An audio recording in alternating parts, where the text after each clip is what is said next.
करने वाले नेताओं को भी पहचाने और बाबा साहब फूले अम्बेडकर पेरियार बिरसा को किताबों के जरिए ले चले सड़कों तक। अब इस देश को अगर कोई बचा सकता है, भारत के संविधान को कोई बचा सकता है, भगत सिंह अम्बेडकर बचा सकते हैं, बिरसा फूले बचा सकते हैं, अब्दुल कयूम अंसारी आसिफ बिहारी बचा सकते हैं, सावित्रीबाई फूले फूलन देवी बचा सकते हैं, मंडल कांशीराम बचा सकते हैं। कहते हैं हमारे यहाँ महाभारत काल में इंटरनेट था, तो आज क्यों बाद में खत्म हो गया?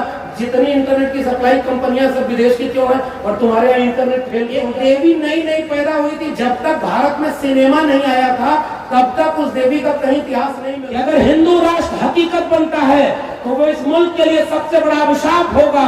हिंदू कुछ भी कह ले, हिंदू धर्म समानता, न्याय और बंधुत्व का सरकार बनने के बाद हनुमान चालीसा का पाठ भी होगा और पंजाब में चुनाव होगा तो भगत सिंह और अम्बेडकर की बात, एक हाथ में जय भीम जय मंडल और दूसरे हाथ में परशुराम की। लोगों को याद नहीं करेगा, याद करेगा तो उनसे लड़ाई लड़ने वाले ज्योतिबा फूले और सावित्रीबाई फूले को वो ताकत आज हमें इस नाटक देखने के बाद। अम्बेडकर हमारे समाज के नेता नहीं है।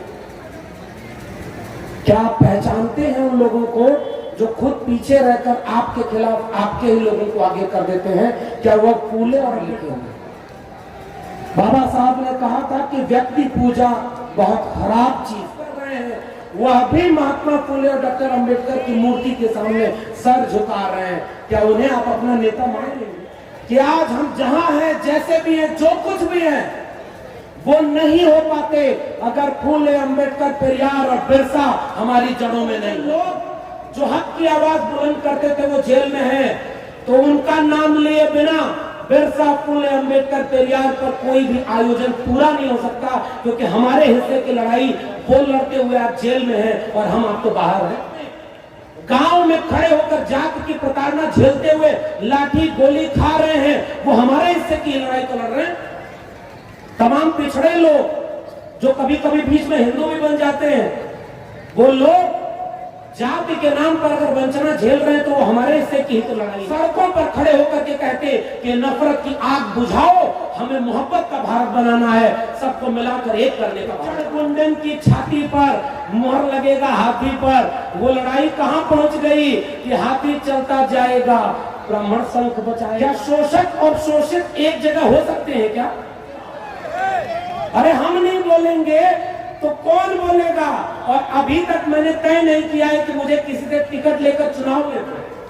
दुनिया में इंसान एक तरह से पैदा होते हैं, भारत आर्यावर्त जम्बूद्वीप पे भारत खंडे, यहाँ कोई मुख से पैदा हो रहा है, कोई भुजाओं से पैदा हो रहा है, कोई जंगे। अगर वो गृह मंत्री बन गया तो उनका बेटा बीसीसीआई का चेयरमैन बन के करोड़ों रुपया कमा रहा है। जितने नेता दंगाई बात करते हैं उनके बेटे बेटी अच्छे प्राइवेट इंस्टीट्यूट में पढ़ते हैं, विदेश में करोड़ों में 90 शोषित हैं। शोषितों ने ललकारा है धन धरती और राजपाट में 90 भाग एक समान, सबको शिक्षा सबको काम, वरना होगी नींद हराम।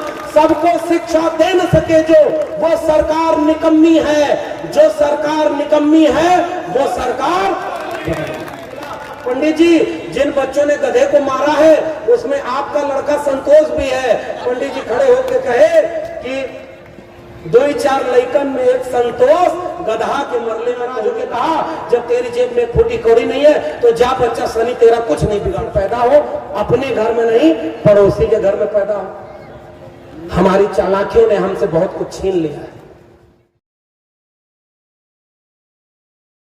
आखिरी बैठक में कहता है कि जितने सदस्य थे वो पूरे नहीं थे, अकेले डॉक्टर अंबेडकर ने जो मेहनत की है, अगर वो न करते तो भारत का संविधान बन ही नहीं सकता। वो झूठ बोल के कामयाब है और हम सच भी नहीं बता पाते अपने लोगों को। यही लड़ाई है, देखिए, झूठों और सच्चों की लड़ाई है। वो झूठ बोलते हैं, वो झूठ बोलते हैं कि वो देवी देवता और धर्म को बचाने के लिए आए हैं। हमें सच कहना होगा कि अपना धर्म, अपना राज सब तुम अपने पास रखो, हमारे बच्चों की शिक्षा और रोजगार हमें दे दो, आत्मसम्मान हमें दे दो, हमारे महापुरुषों के सपनों का भारत बन जाए। मंदिर को उनके दे दीजिए, मंदिर आपका काम नहीं है। ले जाओ मंदिर में दंगा कराओ अपने बच्चों से, उनके बेटे बेटियां, अगर वो गृह मंत्री बन गया तो उनका बेटा बीसीसीआई का चेयरमैन बन के करोड़ों रुपया कमा रहा है। जितने नेता दंगाई बात करते हैं उनके बेटे बेटी अच्छे प्राइवेट इंस्टीट्यूट में पढ़ते हैं, विदेश में करोड़ों रुपया कमाते हैं, वो कभी धर्म को बचाने तलवार लेकर सड़क पर नहीं आते हैं। हमारे आपके घर के बच्चों को कहा जाता है, जब वो शिक्षा मांगे, जब वो रोजगार मांगे, जब अपना हक मांगे, तो उसे कहा जाता है कि 80% हिंदुओं तुम खतरे में हो, चलो मस्जिद पर अटैक करना है। और हमारे आपके घर के बच्चे तलवार लेकर चले जा रहे हैं, हम मारे जा रहे हैं और वो मलाई खा रहे हैं। हमें फर्क कहना होगा, ये सच है कि नहीं सही? कितने लोग मारे जा रहे हैं दंगे में, उनकी तरफ से जरा बताइए। चौधरी छोटू राम ऐसे हरियाणा के थे, उन्होंने एक नारा दिया कि इस देश में 90% कमेरा लोग हैं और 10% लुटेरा लोग। ये जंग कमेरा बनाम लुटेरा की है। उन्होंने ये बात कही, उसके पहले बाबू जगदेव प्रसाद रामस्वरूप वर्मा ने एक नारा दिया था। ये नारा केवल इसलिए नहीं बता रहा हूं कि मुझे याद है, ये नारा इसलिए आपके बीच में बता रहा हूं, बाबा साहब ने यूं ही नहीं कहा था कि जाओ इस देश की दीवारों पर लिख दो कि तुम इस देश के शासक हो, ताकि आत्मविश्वास आए कि डरना नहीं है, सीना तान के उन लोगों से लड़ना है जिनसे पुरखे लड़े थे और जीते थे, हमें भी जीतना होगा। इसलिए अतीत की तरफ लौटते हैं जब आप, तो अपनी जड़ों से जुड़ते हैं ना, हमें अपनी जड़ों से काट दिया जा रहा है। इसीलिए वो लोग भी बाबा साहब की बात कर रहे हैं और पढ़ने नहीं देना चाहते बाबा साहब को। बाबा साहब किताबों से दूर हो जाएं, सिलेबस से दूर हो जाएं, रिसर्च उन पे ना हो, उन पर कोई शोध ना हो, और बाबा साहब को केवल पूजो, ये वो भी कर रहे हैं। और आखिरी बात, वो नारा दिया था, ओबीसी समाज के लोगों से भी कहता हूं, महिलाओं और ओबीसी समाज के लोगों को, ये दो लोगों को मैं इसलिए ज्यादा खास तवज्जो देकर एड्रेस कर रहा हूं, दलितों ने इतना झेला था ना कि उनको जब अपना मसीहा नजर आया तो उसे दिल में बसा ले गए। आज मजाल नहीं है कि कोई दलितों के मसीहा और उनके हक की मारी कर दे। वो 2 अप्रैल का भारत बंद भी कर सकते हैं, वो 5 मार्च का भारत बंद भी कर सकते हैं। उन्होंने तो आपके मसीहाओं को भी अपना बनाया। बाबा साहब ने 3 गुरु बनाए थे, तथागत बुद्ध, कबीर और महात्मा फूले, तीनों में से कोई दलित नहीं था। और बाद के लोगों ने बाबा साहब को क्यों दलितों का नेता बता दिया? यह संकट है कि नहीं? महात्मा फूले को ओबीसी समाज के लोगों को पढ़ना चाहिए, वो माली जाति से आते थे। तब छत्रपति शाहू जी महाराज ओबीसी थे, पेरियार रामास्वामी नायकर और उससे लेकर के backward classes league, depress classes league, Shivdayal Singh Chaurasia और त्रिवेणी संघ बना था 1930 में बिहार में। देखिए, ओबीसी को जोड़ना है तो इन पर चोट तो करनी होगी, लेकिन कोशिश ये करें कि वो हमारी तरफ आए। कहीं उसको अगर चिढ़ाने लगे तो कब हिंदू बन जाएगा और आप ही के खिलाफ हो जाएगा, पता ही नहीं चलेगा। नफरत आसान है, मोहब्बत का काम मुश्किल है। थोड़ा धैर्य रखना होगा, भाषा में विनम्रता रखनी होगी और उसे पढ़ाना होगा, बताना होगा कि शिवदयाल सिंह चौरसिया ने जब आदि हिंदू सभा बनाई और जब गए ब्राह्मणों से मिलने तो उन्होंने कहा आओ, हमने आदि हिंदू सभा बनाई है, इसकी सदस्यता ले लो। तो ब्राह्मणों ने कहा हम हिंदू थोड़े ही हैं, हम तो आर्य हैं। शिवदयाल सिंह चौरसिया ने वही पन्ना फाड़ा कि जब तुम हिंदू नहीं तो हम भी हिंदू नहीं। उन्होंने बैकवर्ड क्लासेस लीग का फेडरेशन बनाया। 1948 में उसका सम्मेलन लखनऊ में हुआ और उसकी अध्यक्षता डॉक्टर भीमराव अंबेडकर ने किया था। यह है बहुजन एकता। ओबीसी का इतिहास ही नहीं पढ़ने दिया गया। त्रिवेणी संघ जब बना बिहार में और बाद में अर्जक संघ बना यूपी में, क्या था उसका नारा कि ब्राह्मणवाद की क्या पहचान, गिटपिट बोले करे न काम, मानववाद की क्या पहचान, ब्राह्मण भंगी एक समान। जिसमें समता की चाह नहीं वह बढ़िया इंसान नहीं, समता बिना समाज नहीं, बिन समाज जनराज नहीं। जो जमीन को जोते बोए वो जमीन का मालिक होए। और उस नारे में डॉक्टर लोहिया ने कहा था कि सन सोपा ने बाधी गाढ़ पिछड़ा पावे 100 में 60। उस नारे को जगदेव बाबू और रामस्वरूप वर्मा ने आगे बढ़ाया कि 100 में 90 शोषित हैं, शोषितों ने ललकारा है, धन धरती और राजपाट में 90 भाग हमारा है। 10 का शासन 90 पर नहीं चलेगा, नहीं चलेगा। राष्ट्रपति हो या भंगी की संतान, सबको शिक्षा एक समान, सबको शिक्षा सबको काम, वरना होगी नींद हराम। सबको शिक्षा दे न सके जो, वो सरकार निकम्मी निकम्मी है, जो सरकार निकम्मी है वो सरकार। हमारी लड़ाई का एक हथियार है शिक्षा। शिक्षा ही मानसिक रूप से गुलामी दूर करेगी, और उसी शिक्षा को बेच दिया है इन देश बेचने वालों ने। यह आखिरी बात कह करके आपसे एक शपथ लेना चाहता हूं। जिस दौर में दुनिया कोविड से लड़ रही थी, हमारे यहां कुछ लोग कह रहे थे गोबर खा लो, गौमूत्र पी लो, फिर हॉस्पिटल बंद कर दो। हॉस्पिटल में क्या इलाज है? एक ब्राह्मण दूसरे घर में जा करके वहां लोग हाथ जोड़ के बैठे कि बेटा फेल हो गया, क्या होगा? तो ब्राह्मण ने कहा इसका पतरा देख रहा हूं और मुझे लग रहा है कि इसकी दशा, ग्रहों की दशा ठीक नहीं है, तो हवन करा लो, ये दशा ठीक हो जाएगी। और हवन करके दान दक्षिणा लेकर चला आया। बेटा साथ गया था। बेटा आकर पूछा कि पिताजी हमें नौकरी क्यों नहीं मिल रही है, हमारी भी ग्रह दशा ठीक नहीं है क्या? तो ब्राह्मण नाराज होकर बोला, चुप नालायक, तुझे तो आरक्षण की वजह से नौकरी नहीं मिल रही है, ग्रह दशा तुम्हारी थोड़ी खराब है।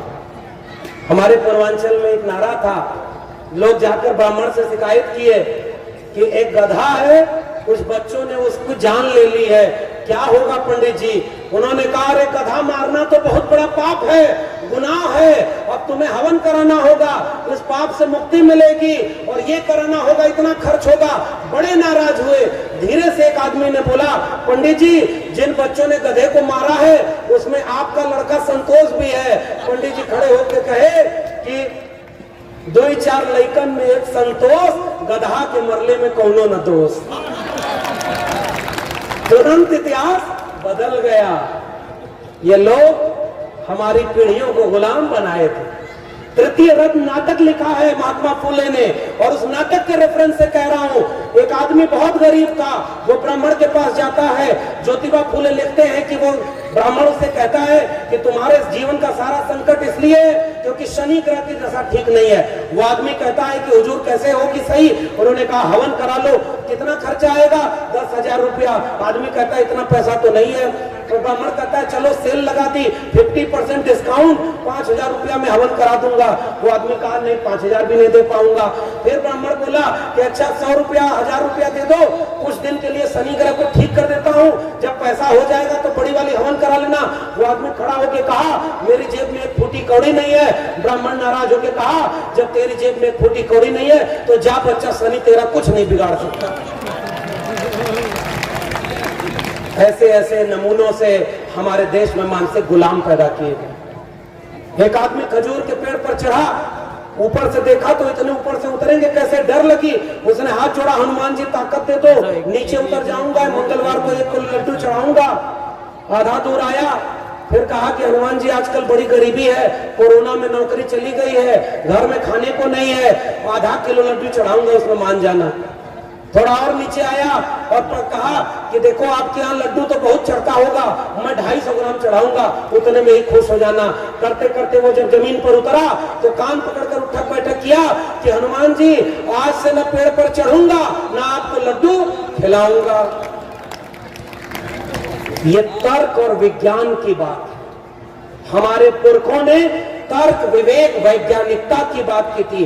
हमारी पीढ़ियों को धर्म के अंधे कुएं में ढकेला जा रहा है। ये फर्क है हमारे और उनमें। इसलिए आपसे अपील करने आया हूं कि उसी कोविड काल में 3 कानून लाए गए थे।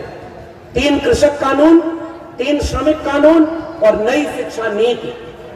बाबा साहब आज होते तो जैसे किसानों का कोड़ा लिखने वाले फूले और किसानों को उसका हक दिलाने वाले डॉक्टर अंबेडकर किसानों के कानून के खिलाफ सड़क पर खड़े होते, वो नहीं थे फिर भी जागरूक लोग थे, तो बाबा साहब उन तस्वीरों में उन आंदोलनों के चेहरे बने हुए थे।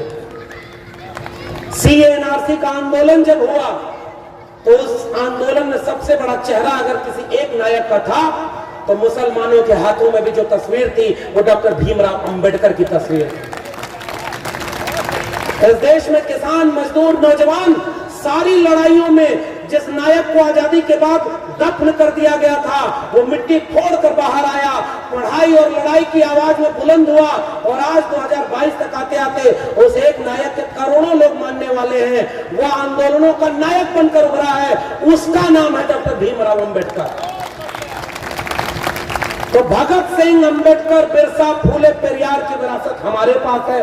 और हमको कुछ लोग डराते हैं कि माहौल ठीक नहीं है, लोग यूएपीए लगा देंगे। यूपी में हूं, अभी घर भी जाना है, यहां बुलडोजर भी चल जा रहा है। भारत का संविधान बड़ी मुश्किल से बना था। उस संविधान में एक स्वतंत्र न्यायपालिका थी। भारत के उनमें लिखा हुआ है कि शास्त्रों में लिखा है कि अपराध से घृणा करो, अपराधी से नहीं। आज अभी कहीं भी नहीं हुआ कि अपराधी गुनहगार कौन है। बुलडोजर चलाया जा रहा है, गोली मारी जा रही है। भारत का संविधान कहां बचा? ईवीएम से चुनाव हो रहा है, बटन दबाओ, अगर ईवीएम गलत हो तो चुनाव में वोट सारा कमल के फूल पर ही जा रहा है। भाई गलती से वोट एक आध बार निर्दलीय उम्मीदवार को क्यों नहीं चला जाता? ये कौन सी गलती है कि हर बार वोट तुम्हें ही जा रहा है? चुनाव आयोग ने चुनाव ढंग से कराया क्या? क्या भारत का संविधान वहां बचा हुआ? इस देश में सुप्रीम कोर्ट का जज आज फैसला सुनाता है कि मंदिर वहीं बनेगा और कल जाकर राज्यसभा में शपथ लेता है। जिस देश के सुप्रीम कोर्ट में 85% बहुजनों के 85% छोड़िए 5% भी जज ना हो, वो कौन सा राष्ट्र है? हमारे प्रोफेसर नहीं, हमारे डॉक्टर नहीं, हमारे इंजीनियर नहीं, हमारे वकील नहीं, 85% इस मुल्क की जमीनों पर हमारा कब्जा नहीं, 85% इस मुल्क की संपत्ति हमारे पास नहीं। और अचानक जब आप ये सवाल पूछेंगे तो कोई आता और कहता है कि हिंदू धर्म खतरे में बचाने जाना है। ये सांप्रदायिकता की आग आपको भटकाने की आग है। इसलिए संविधान खतरे में है। इस समय जब चुनाव आयोग पर भरोसा नहीं, न्यायपालिका में हमारे लोग नहीं, मीडिया हमारे खिलाफ दिन रात खड़ा होता है। एक सवाल पूछता हूं, 14 अप्रैल को पूरे भारत में जो जश्न मनाया गया वो किसी होली, दिवाली, ईद से कम नहीं था। फिर भी इस देश की मीडिया ने क्यों नहीं दिखाया कि एक बड़े नायक का जन्मदिन लाखों करोड़ों लोगों ने इस देश में मनाया है? क्यों नहीं दिखाया उस मीडिया ने? यह सवाल हमारा है। और इसलिए मैं जाते जाते केवल अपील करने आया हूं साथियों, हमारे भाषणों की कोई अहमियत नहीं। हम चार शब्द इधर उधर करके बोले, आप हमें सम्मानित करते हैं, अच्छा लगता है, लेकिन असली सम्मान हमारा और हमसे बढ़कर सम्मान हमारे महापुरुषों का तब होगा जब हम वो लड़ाई लड़ेंगे जो लड़ाई उन्होंने लड़ करके हमें ये जमीन सौंपी थी। बाबा साहब ने कहा था कि बड़ी मुश्किल से कारवां यहां तक लाया हूं, इसे पीछे मत जाने दें, आगे ले जाना, और अगर आगे न ले जाओ तो वहीं छोड़ देना। ईमानदारी से पूछ कर रहा हूं, बताइए क्या हमारी आंखों के सामने बाबा साहब का, बिरसा फूले का कारवां पीछे नहीं जा रहा है? कबूल करिए कि पीछे जा रहा है। आपका आरक्षण खत्म कर दिया, सरकारी नौकरियां बेच दी, प्राइवेटाइजेशन कर दिया। नारा उसने लगाया था, सौगंध मुझे इस मिट्टी की, मैं देश नहीं बिकने दूंगा। और आया तो रेल बेच दिया, सेल बेच दिया, और नवरत्न कंपनियां बेच दी, बैंक बेच दिया, और सब कुछ बेचने के बाद उसने आपके बच्चों की शिक्षा भी बेच दी। उसे चाय बेचते हुए किसी ने नहीं देखा, मगर उसने आपकी खुली आंखों के सामने उस स्टेशन, उस ट्रेन, सबको बेच दिया जिसमें पता नहीं वो कब चाय बेचती। नाम मैंने किसी का नहीं लिया, इशारे में कह रहा हूं, आपको बहुत दिक्कत ना हो इसलिए कर रहा हूं। वो लोग सारा कुछ बेच रहे हैं जो हमारे पुरखों ने बनाया था, और हमारे पुरखों ने इस मुल्क को बनाया। इस देश के नाई, कुम्हार, लोहार, बढ़ई, मोची, मल्लाह, निषाद, आदिवासी, दलित, पिछड़े, इन्होंने मिलकर के, उनके हाथों ने श्रम करके 90% लोगों ने इस दुनिया को रहने लायक बनाया। और हमारे बच्चों से 90% हमारी धन, हमारी धरती, हमारा राजपाट छीन लिया, और आज हम गुलाम बने बैठे, और हमारी बनाई हुई संपत्ति को बेच रहा है वो बैठकर। वो नालायक बेटा कहा जाता है जो बाप की संपत्ति को बेचता है। हमारे पुरखों की संपत्ति है और हम बेचने दे रहे हैं। एक बात याद रखिए, दोष उसका भी नहीं है, उसने भी कह दिया है हमारा क्या है, हम तो फकीर आदमी हैं जी, झोला उठाकर चल देंगे किसी लोग, आप कहां जाएंगे? मैं आपसे सवाल पूछने आया। क्या आप अपने बच्चों को जवाब दे पाएंगे कि जब उनकी शिक्षा बेची जा रही थी तो आप क्या कर रहे थे? इस देश को अंबानी और अडानी के हाथों बेचा जा रहा था, तब आप क्या कर रहे थे? रेलवे, जहां बहुजनों की सबसे ज्यादा नौकरी थी, पूरा का पूरा रेलवे बेचा जा रहा है, हम क्या कर रहे हैं? इस देश में भारत का संविधान खत्म किया है, कर दिया गया है, हम आप कहां खड़े? ये सवाल है मेरा। आने वाली पीढ़ियां आपसे पूछेंगी जब ये सब हो रहा था तुम अपने वक्त का सही सवाल पूछ रहे थे कि नहीं पूछ रहे थे? मैं कहूंगा कि हाँ, कुछ लोग थे जो हमें भी हिम्मत दे रहे थे कि बुलडोजर और यूएपीए से मत जड़ो, जेल जाने से, गोली खाने से मत डरो। हमारे नायक का नाम भगत सिंह है, जिसने फांसी के फंदे को 23 साल की उम्र में इसलिए चूम लिया था, जिसे अपने खत में लिखा कि जीना तो मैं भी चाहता हूं, मगर ऐसी जिंदगी नहीं जीना चाहता गुलामों की। मैं शहीद इसलिए होना चाहता हूं क्योंकि मेरे लहू का एक एक कतरा इंकलाब लाएगा। आने वाले वक्त में अपनी माएं अपने बेटों को भगत सिंह बनाएंगी। ईमानदारी से पूछ कर रहा हूं, बताइए आज कितने लोग अपने बच्चों को भगत सिंह बनाना चाहते हैं? आज तो सब चाहते हैं अम्बेडकर भगत सिंह पैदा हो, अपने घर में नहीं पड़ोसी के घर में पैदा हो। हमारी चालाकियों ने हमसे बहुत कुछ छीन लिया है। इसलिए आपका यह अपील आपसे मैं करने आया हूं, हमारी आवाज जब तक है तब तक बोलेंगे। हमारे पुरखे उनके पुरखों से, गोडसे, कोलवलकर, हेडगवार से और दीनदयाल उपाध्याय और तमाम लोगों से तब नहीं डरे, बिरसा फुले अम्बेडकर बनकर खड़े रहे, तो ये डरपोक लोगों से हम डर जाएंगे क्या? हम आंख में आंख डालकर फुले अम्बेडकर पेरियार की बात करते रहे थे, करते रहे, और जब तक बोलने की ताकत है तब तक करते रहे। बाबा साहब ने कहा था जिंदगी लंबी नहीं बड़ी होनी चाहिए।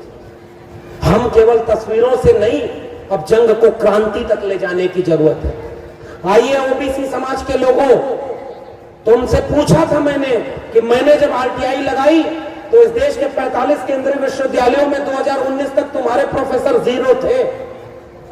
तुम्हारे जज नहीं है, तुम्हारे वकील नहीं है, तुम्हारे डॉक्टर इंजीनियर नहीं है।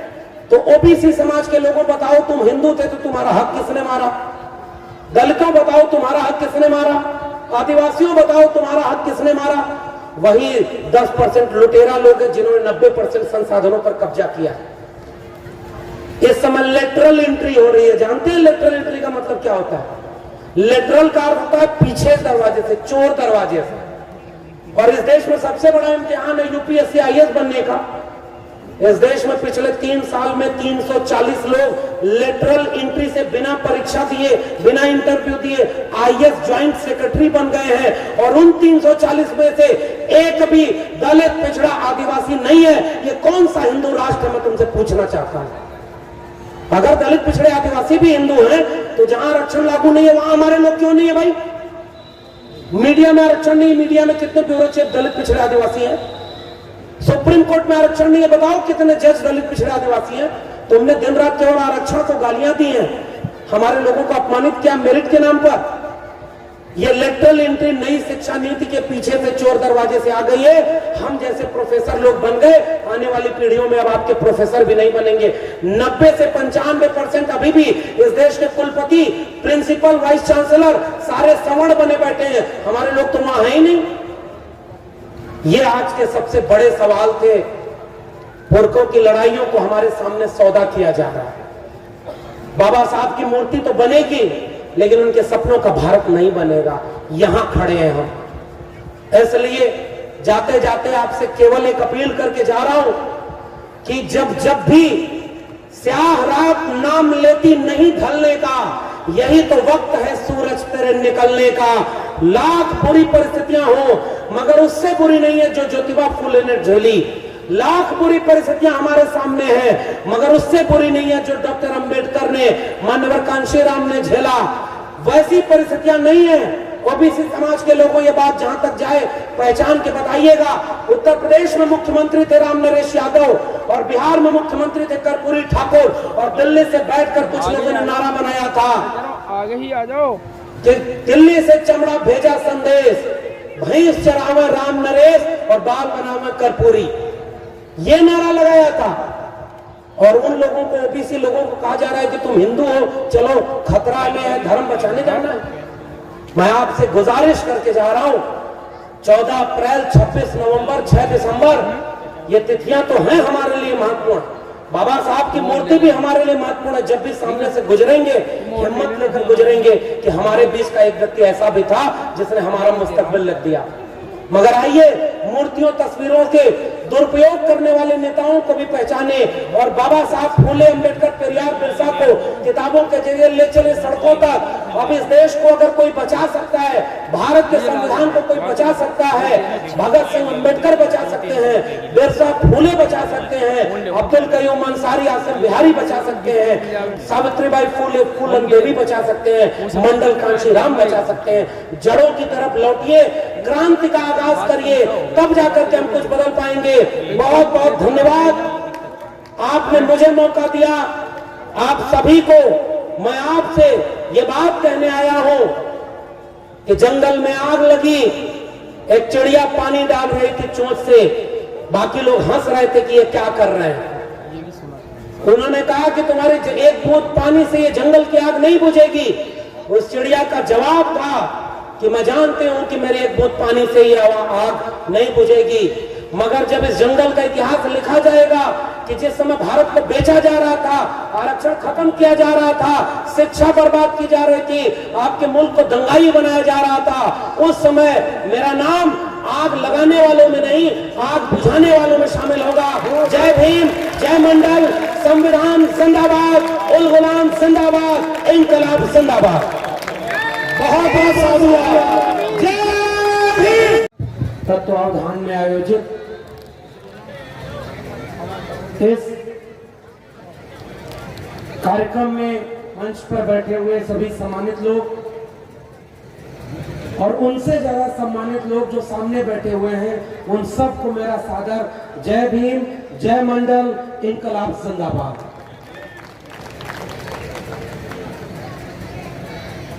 आज मैं बिल्कुल आने की स्थिति में नहीं था, मेरा गला कैसा है वो आप देख पा रहे हैं। सुनाई नहीं दे रहा, क्या बोलिए, एक बोलिए।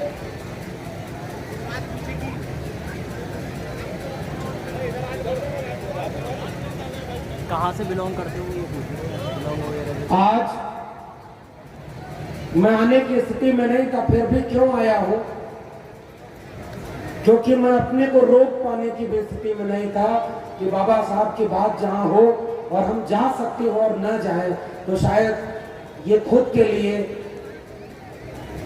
अच्छी चीज नहीं थी। इसलिए मैं आपके बीच में आया हूं, क्योंकि मैंने कहा था कि मैं आऊंगा। यह अनुशासन हमें इसी विचारधारा से मिला है। सबसे पहले मैं कला मंच के उन लोगों को याद करना चाहता हूं जिन्होंने महात्मा फूले पर एक शानदार नाटक यहां पेश किया, और जब ज्योतिबा फूले का पात्र यहां खड़े होकर के ब्राह्मणवाद, मनुवाद और पितृसत्ता से एक साथ चुनौती लेते हुए ललकार कर एक बात कह रहा था कि आने वाला कल इस तरह के तमाम विरोधी लोगों को याद नहीं करेगा, याद करेगा तो उनसे लड़ाई लड़ने वाले ज्योतिबा फूले और सावित्रीबाई फूले को वो ताकत आज हमें इस नाटक लिखने के बाद मिली। शायद उन्हें पता नहीं रहा होगा जिन्होंने महात्मा फूले पर हमला किया, जान से मारने की कोशिश की, मगर महात्मा फूले ने उन जान से मारने आए लोगों को भी अपना बना लिया, लेकिन उनकी हत्या करने वाले लोग इसी देश के थे ना। और वो लोग जो चाहते थे कि ज्योतिबा फूले मिट जाएं, खत्म हो जाएं, उन्होंने उनके स्कूलों के खिलाफ भी काम किया ना। उनके पिता को भड़काया कि घर से निकाल दो, दीवारों पर बड़े बड़े पोस्टर लगाए कि ये धर्म के विरोध में काम हो रहा है। वो चाहते थे कि महात्मा फूले का इतिहास मिटा दिया जाए, मगर आज कम से कम हम ये गर्व से कह सकते हैं कि उन्हें मिटाने वाले मिट गए और हमारा महात्मा फूले आज हर एक दिल में अपनी जगह बनाए हुए हैं। उन हत्यारों को, उन मिटाने वाले लोगों का इतिहास नहीं है। इतिहास किसका लिखा गया है? जिन्होंने ज्योतिबा फूले को मारने के लिए इन लोगों को भेजा, उनका नाम आपको नहीं पता होगा। सावित्रीबाई फूले पर पत्थर फेंके, गोबर फेंके, कचरा फेंका, उन लोगों का नाम भी आपको नहीं पता होगा। मगर ज्योतिबा फूले, सावित्रीबाई फूले इतिहास में दर्ज होकर के अपनी बात कहते हुए गूंजते हैं कि तुम हमारे खिलाफ थे, तुम हम पर पत्थर फेंकते रहे, गोबर फेंकते रहे, और हम तुम्हारे बच्चों को पढ़ाते रहे ताकि आने वाला कल गुलामी से मुक्ति का कल हो और सब बराबर हो। आज दावे से कह सकता हूं कि हम उस दिशा में है जिस दिशा में महात्मा फूले ले जाना चाहते थे। क्या वो काम आसान था? क्या जब महात्मा फूले ये लड़ाई लड़ रहे थे तो क्या पूरा समाज उनके पीछे खड़ा हो गया था? क्या डॉक्टर अंबेडकर जब इस मुल्क में बाहरी और भीतरी हर किस्म के लोगों से लड़ रहे थे तो क्या डॉक्टर अंबेडकर के पीछे पूरा समाज खड़ा हो गया था? क्या वो अनुकूल समय था उनके लिए? क्या उनके ऊपर हमले नहीं हुए? डॉक्टर अंबेडकर के खिलाफ तो उन्हीं के समाज के लोगों को खड़ा कर दिया गया था। आगरा में रैली करवा के कहा जा रहा था डॉक्टर अंबेडकर हमारे समाज के नेता नहीं है।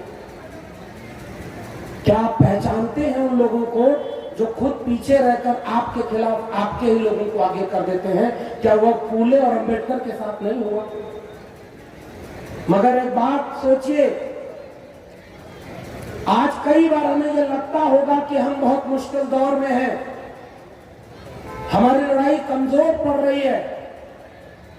मगर याद करिए, जब अकेले बिरसा, फूले, अंबेडकर, पेरियार अकेले खड़े होकर के इतनी बड़ी जंग लड़ सकते हैं तो आज तो हमलोग इतने लोग हैं, फिर किस बात का डरना और फिर किस बात का रुकना?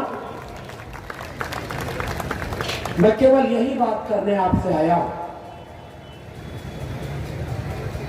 मगर आज भी जैसे फूले के खिलाफ, डॉक्टर अंबेडकर के खिलाफ उन्हीं के लोगों को खड़ा किया गया था, बाहर के लोग तो थे ही जो इनके खिलाफ थे। डॉक्टर अंबेडकर से सबसे बड़ी शिकायत ये थी कि भाई भारत से आजादी की लड़ाई तो चल रही है, आप इस लड़ाई में भाग लो, आप समाज को क्यों बदलना चाहते हो? डॉक्टर अंबेडकर कहते थे कि जब अंग्रेज नहीं थे तब भी हम गुलाम थे। मेरे सवाल का जवाब दो कि फिर कौन था जिसने हमें गुलाम बनाया? कल को अंग्रेज चले जाएंगे तो क्या गारंटी है कि हमारे लोग गुलामी से मुक्ति पा जाएंगे? ये लड़ाई थी ना डॉक्टर अंबेडकर की। डॉक्टर अंबेडकर, महात्मा फूले, उन लोगों ने जब लड़ाई लड़ी तो उन्हें उन्हीं के लोगों के द्वारा उनकी मुखालफत कराई गई। आज इस मंच से यह कहना जरूरी है कि आज भी आपके खिलाफ सबसे मजबूती से उन लोगों को खड़ा किया जा रहा है जो हमारे और आपके बीच के हैं और उस खेमे में खड़े हो गए और वहां से हमारे खिलाफ काम कर रहे हैं। उन्हें पहचानना जरूरी है। जंगल के लकड़ियों ने कुल्हाड़ी का साथ केवल इसलिए दे दिया था कि उस कुल्हाड़ी के मूठ में लगी लकड़ी उन्हीं की थी। उन्हें यह लगा कि भाई कुल्हाड़ी भी तो अपनी है क्योंकि हमारी जैसी लकड़ी भी उसमें है। मगर उन्हें पता नहीं चला कि उस लकड़ी का इस्तेमाल करने वाला हाथ एक दिन पूरे जंगल को तबाह कर देगा और पछताने और वापस जाने का मौका भी नहीं देगा। आज पहचानिए उन लोगों को जो कुल्हाड़ी में लगी हुई मूठ बन करके इसी दलित पिछड़े आदिवासी घरों से वहां पहुंचे हुए हैं। और आज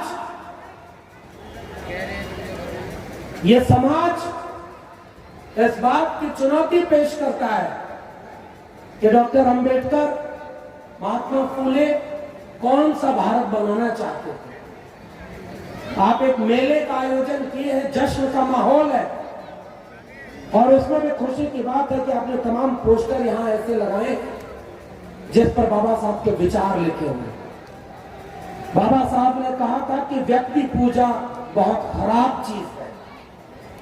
और उस व्यक्ति पूजा की वजह से उन्होंने कहा मुझे ढूंढना है तो मूर्तियों में मत ढूंढना, मुझे किताबों में ढूंढना, मेरे विचारों में ढूंढना, मैं वहां से तुमको ताकत देता हुआ हर समय मिलूंगा। आज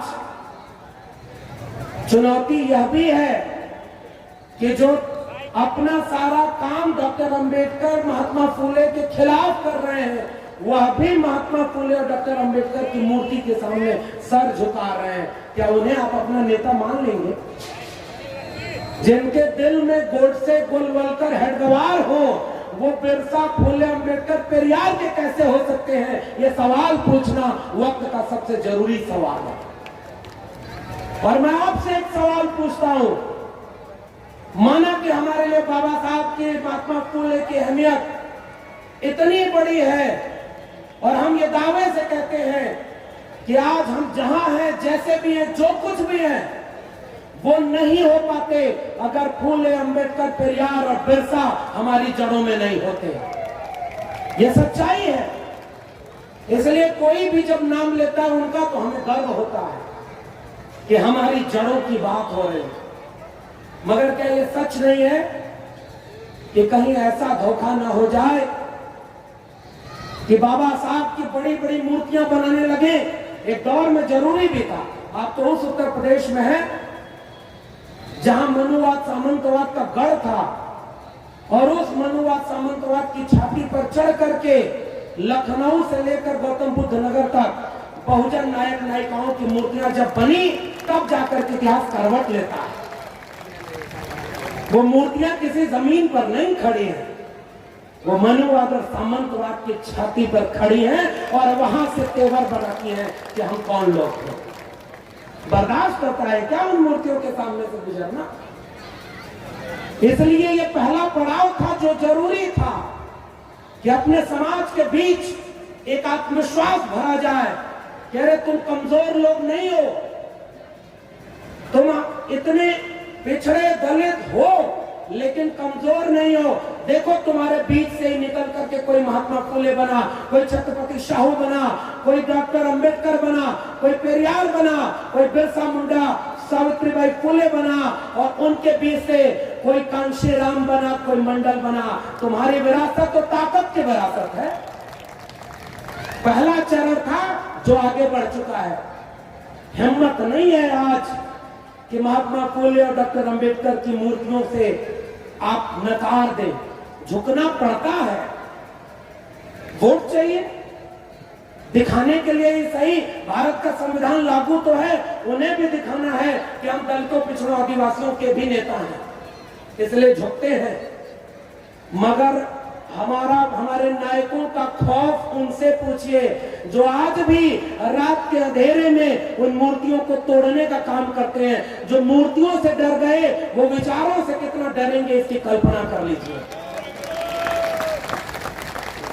इसलिए मूर्तियां ताकत दी किस बात के लिए कि अब मूर्तियों से आगे बढ़कर उनकी किताबों तक चलो और उनके गुलामगिरी और जाति के विनाश को चलो इस देश के घर घर में पहुंचा दें। अपने आप क्रांति हो जाएगी और उस क्रांति को कोई रोक नहीं पाएगा।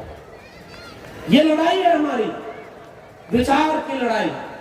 और जैसे ही किताबें लोगों के बीच जाएंगी, तब ये लोग अपने आप कहेंगे, ओबीसी समाज के लोग पहचानेंगे कि अब तक तो हम डॉक्टर अंबेडकर को दलितों का समझते थे, डॉक्टर अंबेडकर तो हमारे भी नेता हैं। किताब से ही ये बात पहचान में आएगी ना।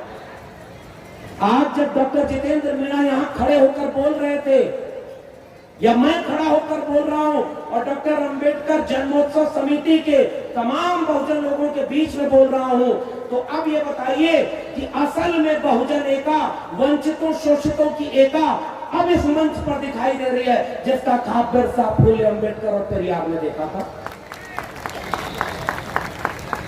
हमें जोड़ने की जरूरत है, क्योंकि हमारे पुरखों ने हमें जोड़ना, लड़ना और पढ़ना सिखाया था। और वो चाहते थे कि एक ऐसा भारत बने जिसमें जब सावित्रीबाई फुले और ज्योतिबा फुले महिलाओं की मुक्ति के लिए लड़ रहे थे, तो उन्होंने दो और संगठन बनाया था बाल हत्या संरक्षण गृह, शिशु संगोपन गृह, और उनमें विधवा महिलाओं और अनाथ बच्चों का पालन पोषण भी करते थे। किसानों का कोड़ा 19वीं सदी में अगर किसी को अपने बदन पर महसूस हुआ तो उस नायक का नाम है ज्योतिबा फुले, जिसने मिल मजदूर एसोसिएशन का पहला संगठन इस पूरे इलाके में बनाया, ट्रेड यूनियन बॉडी। महिलाओं की मुक्ति का, मजदूरों की मुक्ति का, किसानों की मुक्ति का, वंचितों, शोषितों, दलितों, पिछड़ों, शूद्रों, अतिशूद्रों की मुक्ति का ख्वाब देखने वाला नायक, उसे इतिहास में दबा दिया गया, उन्हें पढ़ने ही नहीं दिया गया। डॉक्टर अंबेडकर को पढ़ने ही नहीं दिया गया। 1950 में भारत आजाद हुआ और भारत रत्न देने का काम हुआ 1990 के बाद। मगर एक बात बताओ, आपने भारत रत्न दिया, चलो आपको बधाई, लेकिन एक बात है, जब तक भारत रत्न नहीं मिला था तब भी डॉक्टर अंबेडकर भारत रत्न ही नहीं विश्व रत्न थे, वो किसी पुरस्कार के मोहताज थोड़ी। अरे भाई, इस तरह देखे तो ज्योतिबा फुले को तो अभी तक भारत रत्न नहीं मिला, क्या वो रत्न नहीं है?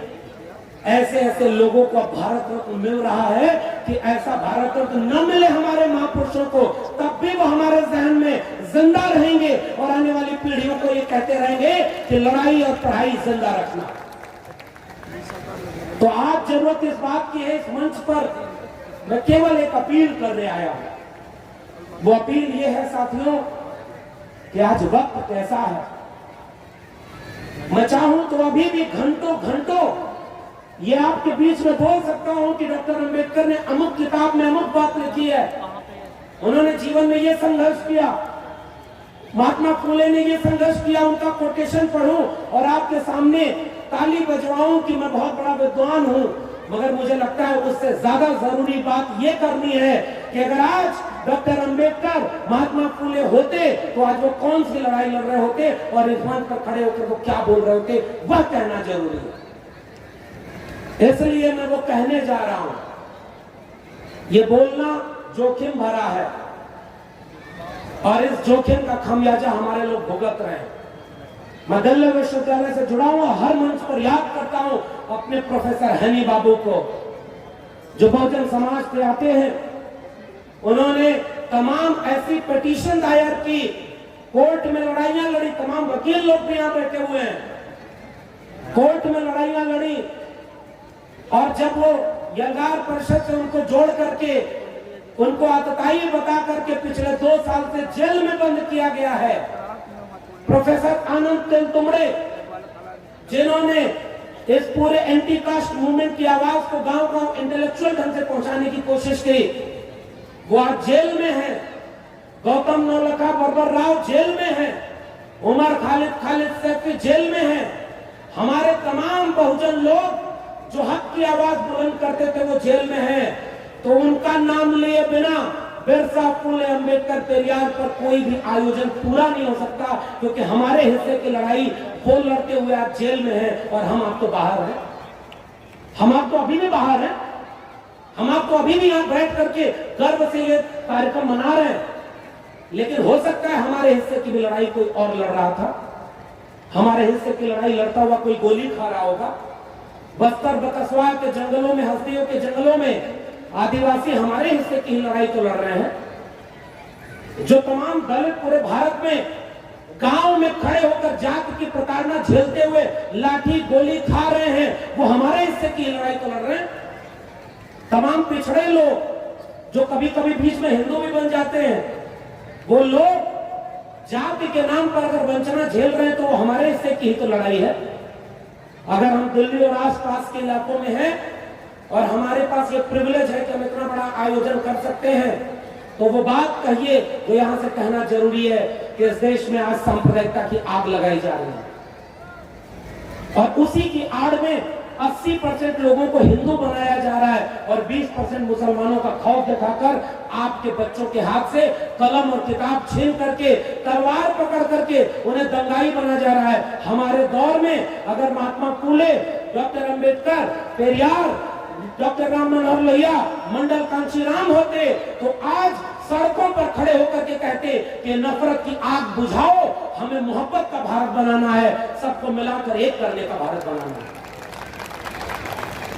इसलिए ये बात कहना जरूरी है।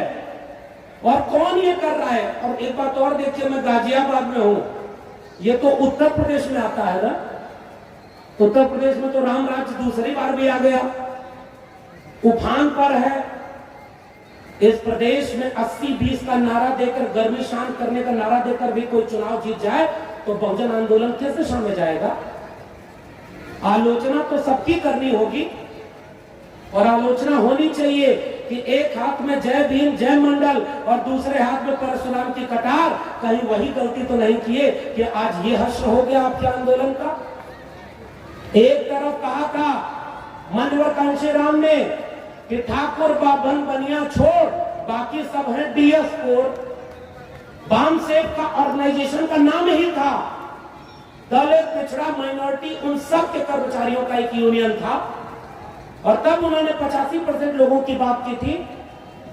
तो वो जो लड़ाई शुरू हुई थी कि चढ़ गुंडन की छाती पर मोहर लगेगा हाथी पर, वो लड़ाई कहां पहुंच गई कि हाथी चलता जाएगा, ब्राह्मण शंख बचाएगा।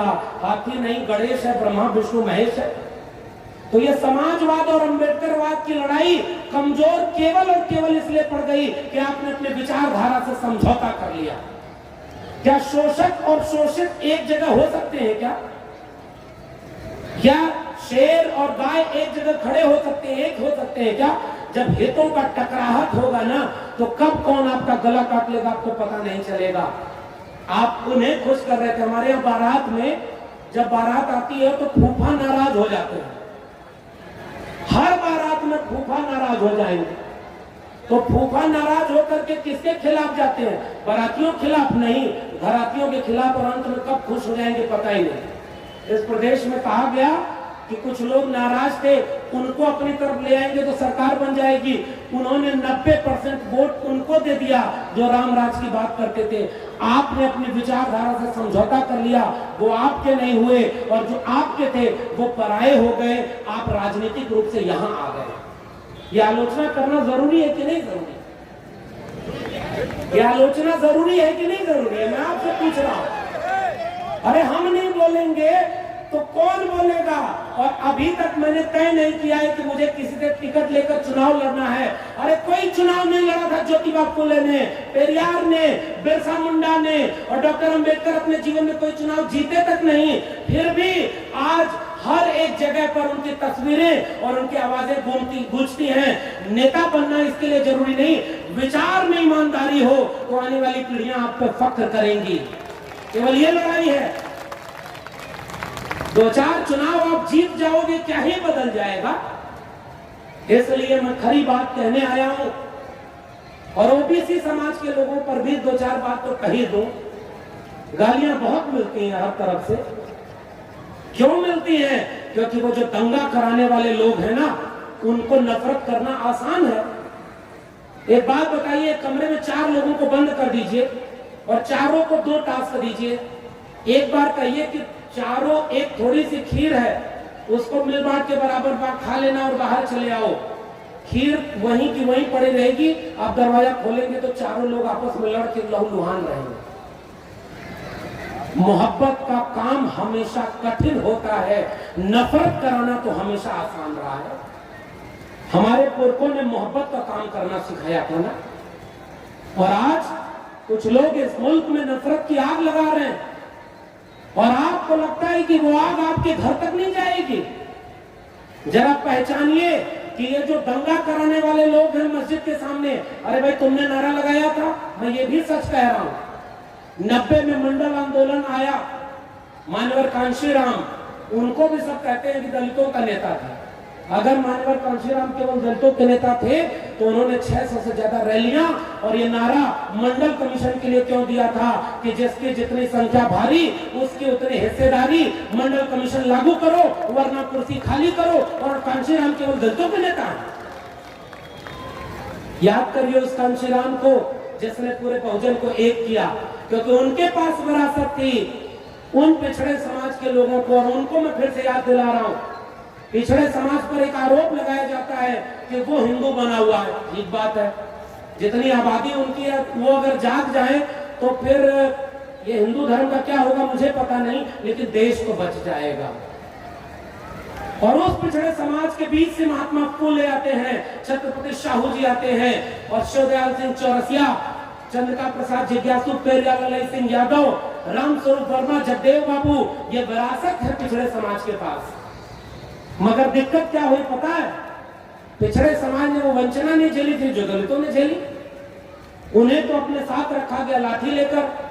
कुछ लोग जो मुख से पैदा हुए थे, मैं कटाक्ष में बोलता हूं, देखो दुनिया में इंसान एक तरह से पैदा होते हैं, भारत आर्यावर्त जम्बूद्वीप पे भारत खंडे, यहाँ कोई मुख से पैदा हो रहा है, कोई भुजाओं से पैदा हो रहा है, कोई जंघे से पैदा हो रहा है। ये विज्ञान और कहीं नहीं था।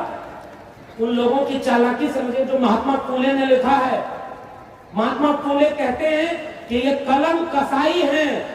जब भी शिकारी इतिहास लिखेंगे तो शिकार का इतिहास होगा, हिरणों का इतिहास नहीं होगा।